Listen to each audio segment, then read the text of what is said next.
I didn't lose my job. I didn't get dumped. I didn't have a fight with anyone. I was still there, just slowly being erased. And the scariest part was that everyone acted like this was normal. I didn't notice it at first. Nobody ever does. Changes like that don't arrive loudly. They slip in quietly, pretending to be coincidence. A missed call here, a delayed reply there. Someone forgetting to loop you into a plan you used to be part of without even asking. At first, I blamed myself. I told myself I was overthinking. I always overthink. That's what people had trained me to believe about myself anyway. I was the reliable one, the calm one, the person who didn't make scenes, didn't complain, didn't demand attention. I was proud of that. I thought it meant I was mature. I thought it meant people respected me. Turns out, it mostly meant people got comfortable ignoring me. It started at work, which felt safe. Work always feels safe until it doesn't. I had been there for 4 years. Same desk, same team, same routines. I wasn't a star employee, but I wasn't invisible either. I handled the boring stuff, the things no one wanted, the things that quietly kept everything from falling apart. One morning, I walked into a meeting room and saw someone sitting in my usual seat. A younger guy, new, confident in that loud, effortless way. He smiled at me and said, "Oh, sorry. Didn't know anyone sat here." I smiled back and said, "No worries." And I meant it, or thought I did. I sat somewhere else. That meeting felt off. People referenced decisions I hadn't heard about, timelines I hadn't approved, tasks that were suddenly no longer mine. No one explained anything. No one apologized. They spoke like I was catching up on something I had simply missed. Afterward, I asked my manager if there had been changes to the project structure. He laughed lightly. Nothing major. We're just trying a few things. Trying a few things. That phrase would haunt me. Over the next few weeks, emails stopped including me. Not all at once. Just enough that I noticed patterns, but not enough to accuse anyone of anything. Slack messages went unanswered longer. When I followed up, people replied politely, vaguely, as if talking to a stranger who'd interrupted their day. Meanwhile, the new guy, his name was Aaron, started handling tasks that used to be mine. No one said he replaced me. They just let it happen. I didn't fight it. I didn't speak up. That's important. I stayed quiet because I didn't want to seem insecure. I didn't want to be that person who clings to relevance. I believed that if I stayed steady, things would rebalance on their own. They didn't. At home, things were shifting too. That part hurt more because I had always believed home was immune to this kind of quiet replacement. My sister used to call me every other day, sometimes just to talk, sometimes to complain, sometimes to ask for help with something small. I was the dependable one, the listener, the problem solver. Then her calls slowed. Her texts became shorter. When we met, she was distracted, always checking her phone, always half there. One evening, I overheard her laughing loudly in the kitchen while on a call. A kind of laughter I hadn't heard from her in a while. Warm, relaxed. Later, I asked who she'd been talking to. "Oh, just my, she said casually. "We've been hanging out a lot." I nodded. "That's nice." And it was nice. I wasn't jealous. I wasn't possessive. I didn't believe people belonged to me. But something about the way she said it, like this was a new default, like I was being updated rather than included, made my stomach tighten. I noticed I was the last to know things. Family plans, decisions, little changes. They didn't hide them from me. They just didn't think to tell me anymore. At first, I told myself this was adulthood. People drift. Lives get busy. It's normal. But normal doesn't usually feel like this. Normal doesn't make you feel like a placeholder. The worst part was how everyone still came to me when they needed something. Help moving, advice, fixing a problem, calming someone down. I was still useful, just not essential. Being useful without being valued is a strange kind of loneliness. I started pulling back without announcing it. Not out of anger, out of exhaustion. I answered messages slower. I stopped volunteering solutions. I listened without fixing. I helped when asked directly, but I stopped anticipating needs. Nobody noticed. That realization hurt more than anything else. At work, Aaron began presenting ideas I had suggested months earlier. Everyone praised him for being proactive. Innovative. A fresh perspective. I sat there, nodding, hands folded, feeling like I was watching someone else live my life. One afternoon, I opened a shared document and saw my name removed from the contributors list. No explanation. Just gone. I stared at the screen longer than I should have. My chest felt hollow, like something had been scooped out and replaced with air. I finally spoke up. Not emotionally. Not dramatically. I asked my manager if my role had changed. He hesitated. That was the first honest moment I'd seen in weeks. "We're kind of restructuring," he said carefully. "You're still part of the team, of course. Just in a different capacity." Different capacity. Another phrase that meant everything and nothing at the same time. What capacity is that? I asked. He smiled, but it didn't reach his eyes. Support. Support. I had been support my entire life. I just hadn't known it was my only role. I went home that day feeling numb. Not angry. Not sad. Just empty.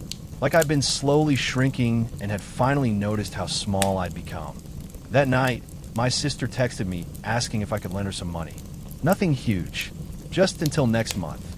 I stared at the message for a long time. I could afford it. That wasn't the issue. The issue was that this was the first message from her in days. And it wasn't a talk. It wasn't a check-in. It wasn't even to apologize for being distant. It was a request. I sent the money. Old habits die hard.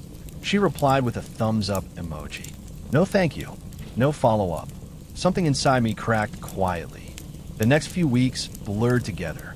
I felt like I was living on the edge of my own life, watching others step into spaces I used to occupy. Conversations happened around me instead of with me. Decisions were made without me. My presence was tolerated, not needed. I realized something terrifying. No one was doing this to hurt me. They were doing it because it was easy. Silence, I learned, doesn't read as strength. It reads as permission. The moment that finally broke me wasn't dramatic. No confrontation. No betrayal revealed in a shocking way. It was small, almost stupid. I found out about a family gathering from a photo posted online. Everyone was there, smiling, relaxed.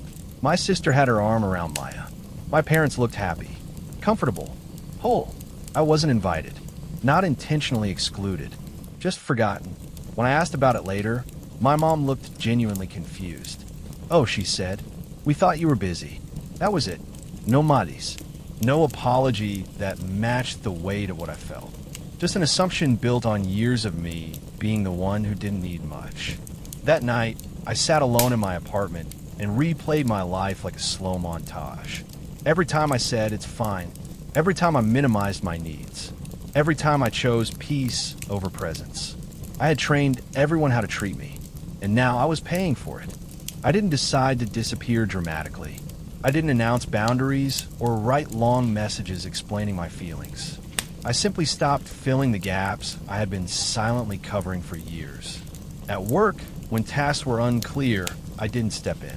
When deadlines slipped, I didn't save them. When meetings happened without me, I didn't chase updates. At home, I stopped checking in first. I stopped offering money unless asked directly. I stopped rearranging my schedule to accommodate everyone else's plans. The silence that followed was loud. Confusion spread, subtle at first, then noticeable. At work, things started slipping. Aaron missed details. Deadlines passed. Problems surfaced that no one knew how to fix because the person who used to fix them quietly wasn't doing it anymore. My manager asked if everything was okay. I said yes.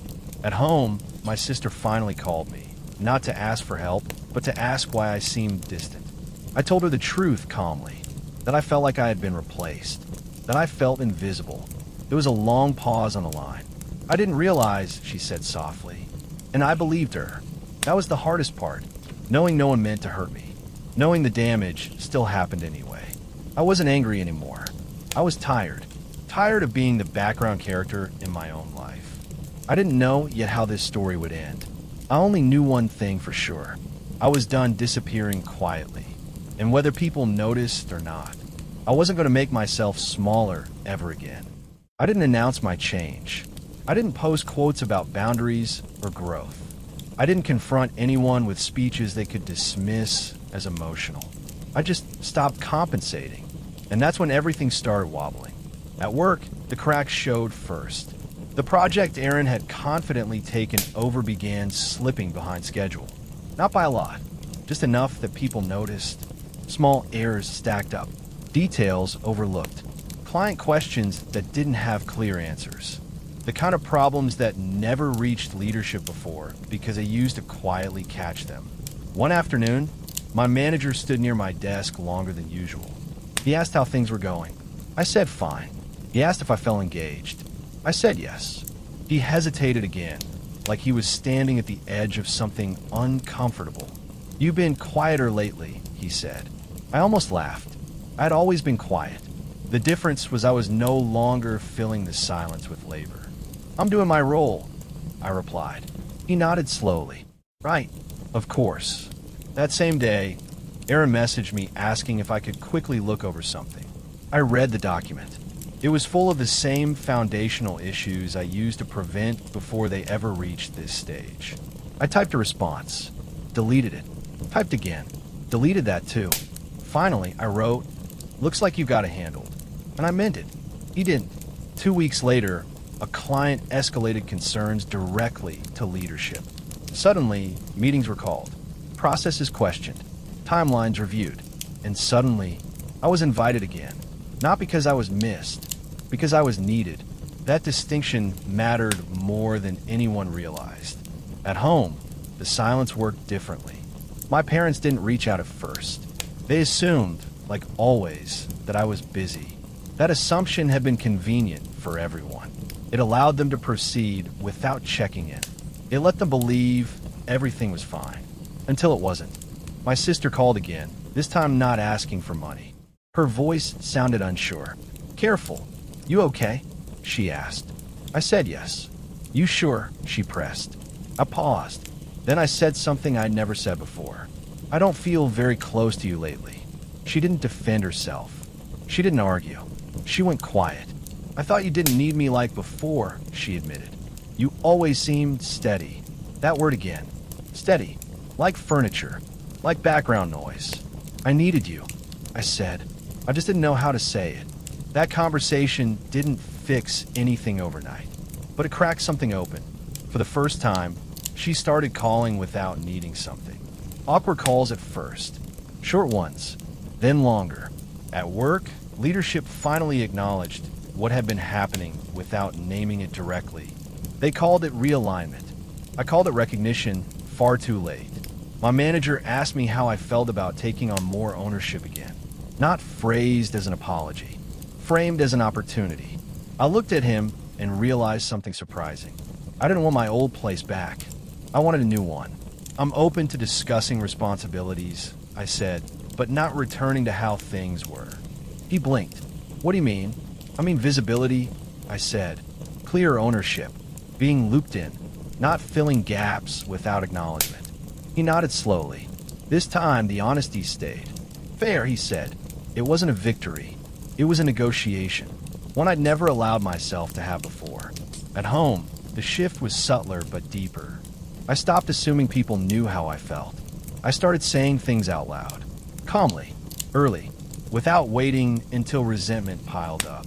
When plans were made without me, I said I'd like to be included next time. When I felt overlooked, I said so. Not accusing, just stating. Some people adjusted. Some didn't. That hurt more than I expected. One friend drifted away completely once I stopped being the one who always listened. Another became defensive, accusing me of changing. They were right. I was changing, but not in the way they implied. I wasn't becoming selfish. I was becoming present. The hardest moment came months later. During a family gathering, I almost skipped. Old instinct told me to stay home. Avoid discomfort. Let others fill the space. I went anyway. At dinner, someone joked about how I was always the easy one, the one who never made things complicated. Everyone laughed. I smiled, then said gently, "That wasn't always easy for me." The table went quiet, not uncomfortable, just attentive. My mom looked at me differently. My sister reached for my hand under the table. That was the moment I realized something important. People don't always ignore you because they don't care. Sometimes they ignore you because you taught them you'd survive it. But survival isn't the same as living. Work stabilized. Not perfectly, but better. I had clearer boundaries, defined roles. When I contributed, it was visible. Why didn't things pause? That was okay. At home, relationships changed shape. Some grew stronger. Some grew distant. I let both happen. I stopped being afraid of absence. Because absence, I learned, is sometimes the only way people understand presence. I didn't disappear anymore. I also didn't overcompensate. I existed at my own volume. And something unexpected happened. People started leaning toward me again. Not because I was convenient, because I was real. Looking back, I understand now that I wasn't erased. I was fading myself out quietly, so no one else had to feel uncomfortable. I don't do that anymore. I still care deeply. I still help. I still listen. But I no longer disappear to make it easier for others to stay comfortable. And if this story felt familiar, if you've ever felt quietly replaced without a fight, without a reason, without anyone even noticing, then you already know how heavy that kind of silence can be. You're not invisible. You just haven't taken up space yet. If stories like this make you feel understood, stay around and listen to more. Sometimes hearing someone else's truth helps you finally say your own. I never thought a quiet video notification would end my marriage. It wasn't a message. It wasn't a confession. It wasn't even meant for me. It was just a short clip, saved automatically to the cloud. I found it while trying to free up storage on our shared tablet. At first, I didn't even recognize the room. The angle was low, fixed, slightly tilted. The lighting was dim and yellowish, like late evening. I assumed it was a glitch or some accidental recording. My finger hovered over delete. Then I heard my husband's voice. Not angry, not excited, calm, familiar, intimate. The kind of voice you only use when you think you're completely alone. My stomach dropped before my brain could catch up. I turned the volume down, like lowering it might soften what I was about to hear. It didn't. He was talking to someone, a woman, not flirtatious in the obvious way. No giggling, no exaggerated sweetness. It was worse than that. It was settled, comfortable, like this wasn't new. The camera didn't show faces, just the corner of the couch, a coffee table, a pair of shoes I didn't recognize. A woman's laugh came through, soft and familiar, like it belonged there. Then she said something that made my hand start shaking. So, are you ever going to tell her? There was a pause, long enough to feel deliberate. He sighed, not annoyed, thoughtful. I don't think I can. Not yet. I felt like I'd been punched, but my body didn't react the way I expected. No tears, no screaming, just a strange, icy stillness. Tell her what? I watched the clip 3 times. Not because I wanted to, because my brain refused to accept it was real. Each replay made the room feel smaller, like the walls were closing in on a life I thought I understood. I checked the date. 2 weeks ago. Same night, he told me he was working late. Same night, I reheated dinner alone. Same night, I texted him goodnight and fell asleep waiting for a reply. I scrolled. There were more clips. Short ones. 30 seconds. A minute. 2 minutes. Different angles. Same room. Same voices. Same betrayal. The camera was one we'd installed months ago for security. He said it made him feel better when he traveled. Said it helped him sleep knowing he could check the house anytime. He never mentioned it recorded audio too. I didn't confront him that night. I made dinner like always. Asked about his day. Listened to him talk about work, about traffic, about how tired he was. I watched his face carefully, looking for cracks. Signs. Something that screamed guilt. Nothing. That scared me more than the video. Over the next few days, I became a quiet observer of my own marriage. I noticed how often he showered immediately after coming home. How he angled his phone away when he texted. How he suddenly cared about locking doors he used to forget. How he started suggesting separate plans on weekends. And I noticed something else. He wasn't acting guilty. He was acting careful. The woman in the videos didn't feel like a mistake. She felt like a parallel life. One that existed neatly alongside mine. never colliding, never overlapping. Until now, I started tracking timestamps, matching them to his late meetings, his work trips, his gym sessions. Patterns formed quickly, too quickly. I didn't cry when I realized how long it had been going on. I felt embarrassed, not because he cheated, but because he did it so cleanly, so confidently. I wondered how many moments of my life had been shared without my knowledge. How many jokes had been repeated? How many conversations mirrored? How many versions of him existed that I never met? One night, I stayed up late watching old footage. Not just the ones with her.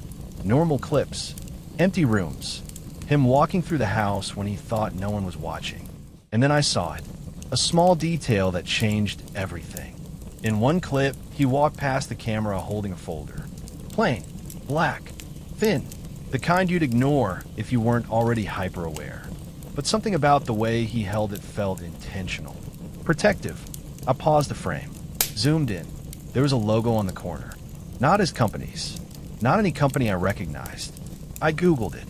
It belonged to a private mediation firm. Not legal. Not therapy. Something else. My chest tightened. Why would he be working with mediators? That night, I went through his emails for the first time in our entire marriage. I hated myself for it. Hated how easily the password came back to me. Hated how normal it felt once I started. I found nothing at first. Then I searched her name. I didn't know it yet. I guessed. And I was right. There were drafts. Never sent. Long messages saved, but unfinished. Conversations archived, but not deleted. Calendars synced and unsensed. Plans discussed, but never confirmed. And buried between them was a document. A plan. Not an affair plan. An exit plan. He wasn't cheating impulsively. He was preparing. Housing options. Financial breakdowns. Timelines. Notes about emotional readiness. Mentions of me that felt clinical. Detached. He wrote about me like a variable. That's when I realized something that made my hands go numb. He didn't think he was doing anything wrong. He thought he was being responsible, careful, kind. I closed the tablet and sat in the dark for a long time. I didn't know who I was angrier at. Him, her, or myself for believing I knew the man I married. What hurt the most wasn't the other woman. It was the fact that my life had already been restructured without my consent. Decisions made, timelines planned, futures drafted, and I was the last one to know. By the time he came home that night, I had already made a choice. I just didn't know yet how far I was willing to take it. And that was the most dangerous part. I didn't confront him the next morning either. I kissed him goodbye like I always did. Packed his lunch. Asked him if he wanted pasta or takeout for dinner. Watched him smile at me with the same familiar warmth that used to make me feel safe. That smile felt different now. Not fake. Practiced. I spent the day doing something I had never done before in my entire life. I planned. Not revenge. Not drama. Not a confrontation where emotions explode and everything ends in shouting and tears. I planned clarity. I called in sick to work and drove to a cafe on the other side of town. I brought my laptop, headphones, and the folder I'd secretly copied from his email onto a flash drive. I reread everything slowly. The mediation notes were detailed, cold, organized. He had listed pros and cons of leaving, financial projections, emotional risk assessments, even notes on how to frame the conversation with me to reduce resistance. One sentence burned into my brain. She values stability. Avoid framing this as betrayal. That's when something inside me shifted permanently. This wasn't a man who loved me, but made a mistake. This was someone who had already emotionally exited our marriage and was simply waiting for the most convenient moment to tell me. I stopped seeing myself as the victim of cheating. I saw myself as the final obstacle in his plan. So I removed myself from that position. Over the next week, I did nothing that would raise suspicion. I laughed when he joked. I listened when he talked. I slept beside him and stared at the ceiling while he breathed peacefully, completely unaware that I now knew every version of his truth. At night, when he slept, I gathered my own information. Bank statements, insurance policies, account access, property documents. I didn't steal. I didn't hide things. I simply made copies. I called a lawyer quietly, not to file anything, just to understand. I asked questions in a calm voice that surprised even me. What happens if one partner emotionally prepares for separation while maintaining a marriage? Does intent matter if no paperwork has been filed yet? What counts as deception versus planning? The lawyer didn't dramatize it. She didn't validate my anger or tell me what I wanted to hear. She simply said, "You're not wrong for wanting the truth before making a decision." That was all I needed. The following Saturday, he suggested we go out for dinner. Somewhere nice. Somewhere just us. I almost laughed at the timing. Instead, I said yes. We sat across from each other at a dimly lit restaurant, candles flickering between us. He reached for my hand. His grip was warm, familiar, the same hand that had typed plans for a life without me. I waited until the appetizers arrived. Then I said his name, not sharply, not softly, just clearly. "I need you to be honest with me tonight." He froze for half a second. Most people wouldn't have noticed. I did. He smiled. "Of course." I took a slow breath. "Who is she?" Silence fell between us like a dropped glass. His smile didn't disappear right away. It faded gradually, like he was deciding whether denial was still worth the effort. Finally, he leaned back in his chair. "How do you know?" he asked. "Not what you talking about. Not you're wrong. Just how." That confirmed everything. I told him about the videos, the emails, the folder. I didn't raise my voice. I didn't accuse. I didn't cry. I spoke like someone reading facts aloud. His face went pale, then tight, then strangely calm. "I was going to tell you," he said. I nodded. After the mediation timeline was complete, his eyes flicked down to the table. That was the moment I realized something important. He wasn't sorry he betrayed me. He was sorry he lost control of the narrative. He started explaining how it wasn't supposed to hurt, how he wanted to do it the right way, how he thought preparing would minimize damage. I let him talk. Then I asked one question. "Did you ever plan to give me a choice?" He opened his mouth, closed it. That was my answer. I paid for my half of the dinner, stood up, told him I needed space. Not theatrically, just calmly. He didn't follow me out. He sat there, staring at the table, probably realizing for the first time that his carefully constructed exit no longer belonged to him. I didn't move out that night. I moved differently. I stopped accommodating him, stopped adjusting my schedule, stopped softening my words. I didn't punish him. I simply stopped participating in the illusion. Within days, he became restless, confused. He asked if I was angry. I said no. That scared him more than anger ever could. Eventually, he asked if I wanted to separate. I looked at him and said, "I want honesty, and I want time." He agreed, not because he suddenly respected me, because he didn't know what else to do. Over the next month, the truth came out in pieces. The woman wasn't new. She wasn't accidental. She wasn't someone he fell into. She was someone he chose, repeatedly. And yet, something unexpected happened as the truth unfolded. I stopped feeling devastated. I felt awake, clear, like someone who had finally stepped out of a fog they didn't realize they were living in. The marriage ended quietly. No dramatic courtroom scenes. No screaming matches. No public fallout. Just two people signing papers that reflected a reality that had already existed long before I found that video. The last time we spoke, he said something that still echoes in my mind. "I never meant to hurt you." I believed him, and that was the most unsettling part, because it meant he never understood that intentions don't erase impact. I don't regret finding the video. I regret trusting a life that required secrecy to function. Now, when people ask why my marriage ended, I don't say cheating. I say planning without consent. And if you've ever been in a relationship where someone quietly decided your future without you, I'm curious what you think. Was my response too calm? Or was it the only way to take control back?